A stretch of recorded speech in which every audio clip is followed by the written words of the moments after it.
This program is rated PG. It contains themes and scenes which may not be suitable for very young audiences. Parental guidance is advised. Be advised that the views and opinions of the hosts and guests do not reflect those of the station.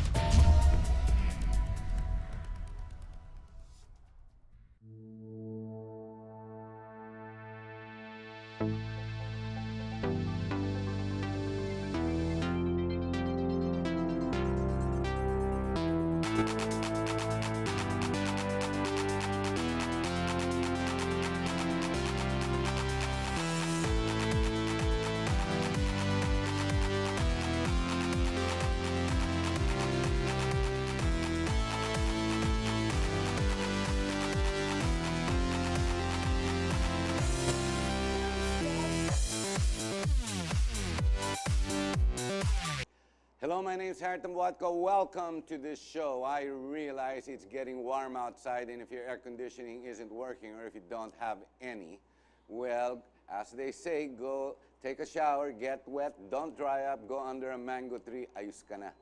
Ladies and gentlemen, our issues today, sa dami-dami, kung makikita mo kung magbabasa ka ng mga broadsheet o makinig ka sa mga radyo sa broadcast, ang daming isyong pinag-uusapan. The problem is, who can we trust? Or better yet, who should we trust? Di ba meron tayong fake news? It doesn't help that the big broadcast networks, together with many of the major broadsheets, promote basically lies. Anong fake news? Lies. How? By editing words. I remember this headline some 40 years ago. It was Madrigal, Pasita Madrigal. She was a senator then, against, Claro M. Recto. And Pasita Madrigal was being charged for pulling out or something about an air conditioning unit or something like that. And the headline was, nagpalabas si Pasita, sabi niya, millionaires don't steal. Yan, millionaires don't steal. Yan ang headline. Sa susunod na araw, binanatan na isa pang senador kasama niya, si Claro M. Recto. Millionaires, nilagyan ng comma, don't steal. So there you are. Confusion, otherwise today, we call it fake news. It's how it is slanted. It is how PR agents, I hate to say that word because I myself is one, how you promote the truths by creating a spin. This way, you disillusion or you create an illusion of truths that you want. A PR agent, a professional anyway, has an objective, which is basically to create an idea over a period of time of how you want the public to think. Like they say in law, truth is not the matter, it's the system or how that thing works, how the legalese work itself out using the law. Ganon din po ang media, one way or the other. So ang problema, ang issues natin, sino ba talaga pwede natin pagkatiwalaan?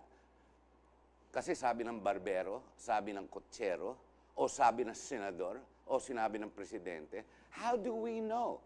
We've got 100 million people in this country.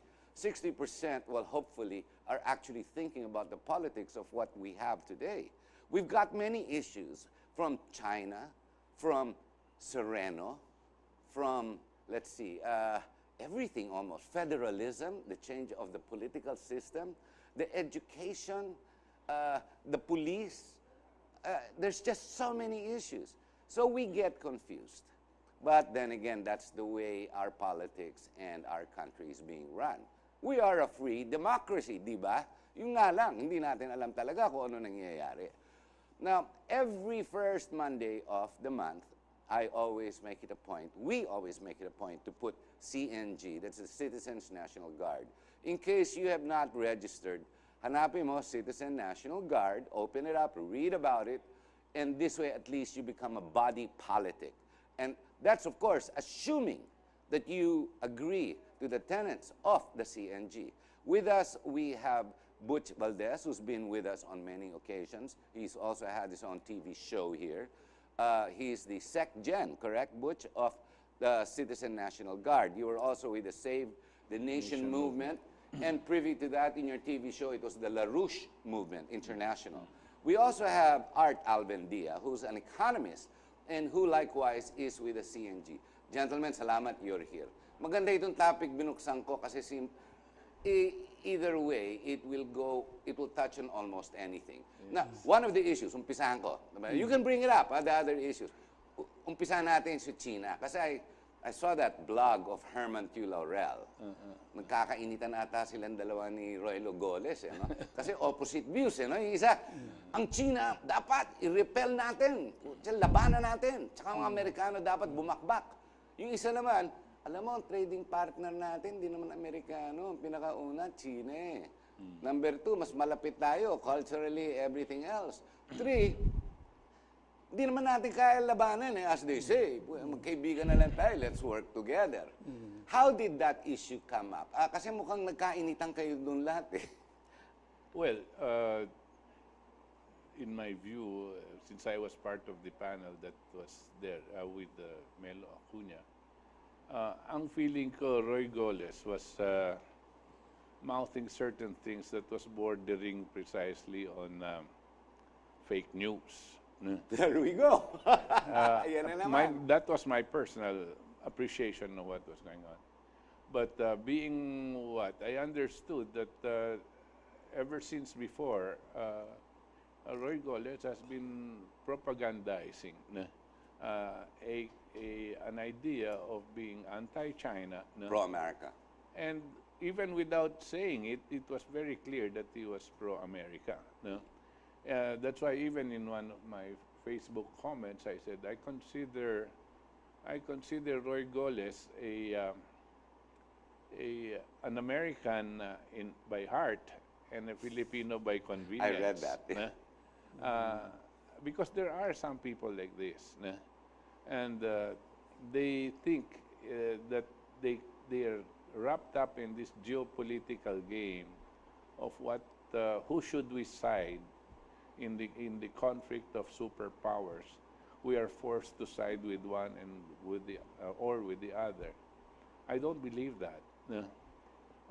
You should side with your country. Whatever is good for your country and siding with one which is in conflict with another, regardless of truth, regardless of the welfare of your people, may be dangerous.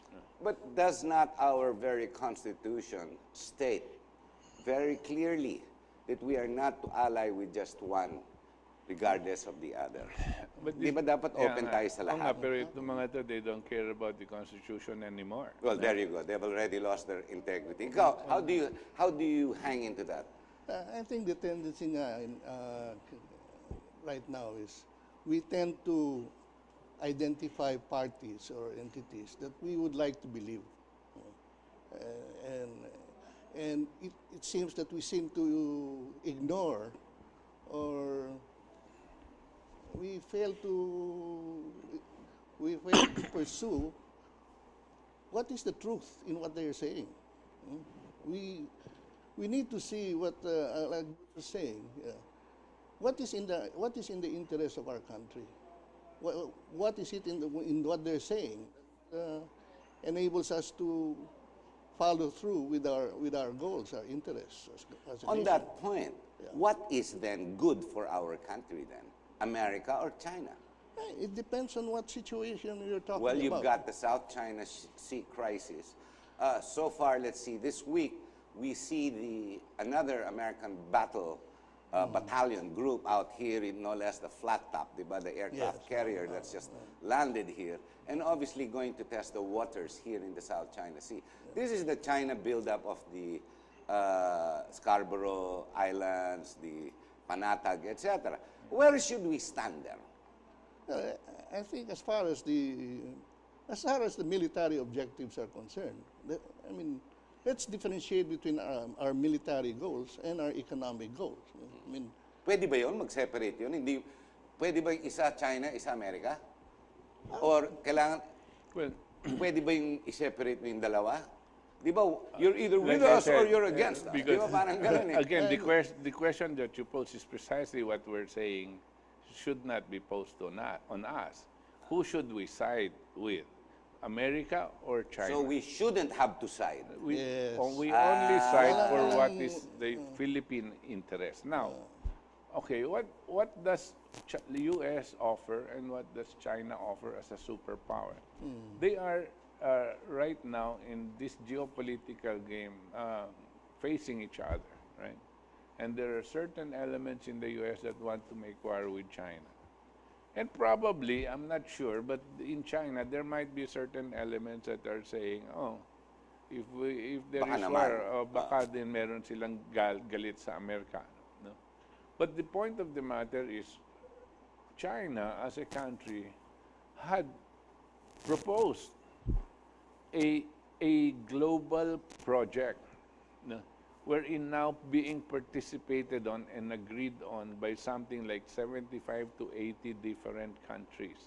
It's called the Belt Road Initiative. One road, yes, the belt, one This road, is one this belt. is to create a corridor, an infrastructure corridor connecting all the continents of the world, so that man and cargo can move to any place in the world by land, using high technology trains and so on and Bridges, so yes, forth. yes, Okay. yes. Now this obviously means generating commerce for the rest of the world.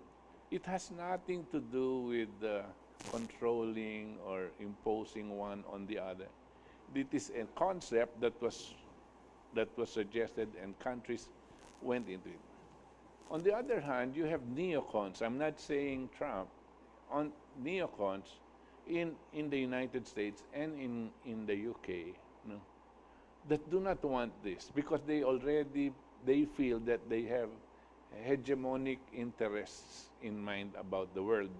They have been controlling the world for many For a decades century now. at least, Okay, yes. and if they allow this as an initiative of China, they will lose control of the countries that they had originally and traditionally controlled. So it's just the naysayers that need to shut up. At least, miski dun lang. Yeah. But no, it is not just against that concept. The concept that they're saying is if we cannot control the world economically, we have the option of controlling the world militarily. Okay? Now, this is very dangerous for all of humankind because we know that any war among the superpowers will mean an annihilation of our civilization. Now, you as a normal thinking human being, what will you opt for? Development, global development, or war? And even assuming that Roy Goles is correct, you side with America and they will annihilate all the enemies of America and buti na lang kampi ka ng Amerikano. Are you happy with that? Are you sure that you yourself will survive? Are you even sure that we're a true ally of America? Because wala naman silang ginawa pagdating sa Scarborough. di ba? Exactly. Exactly. Exactly. I mean- You see, and this is what is very clear, and you cannot fault people like Mentong Laurel and a host of other Filipinos, patriots, regardless of their how much blood, Chinese blood you have or whatever it is. We're all Filipinos, and you cannot fault them for thinking like human beings and thinking for the interests of our country. No? And that's why it is surprising that somebody who used to be our national security advisor, who used to be a legislator, for so long, I was gonna will bring be that up, thinking yes. along these lines. It's really sad. No? Okay. We're going to have to take a break there, Butch. Stay with us. We're going to be right back.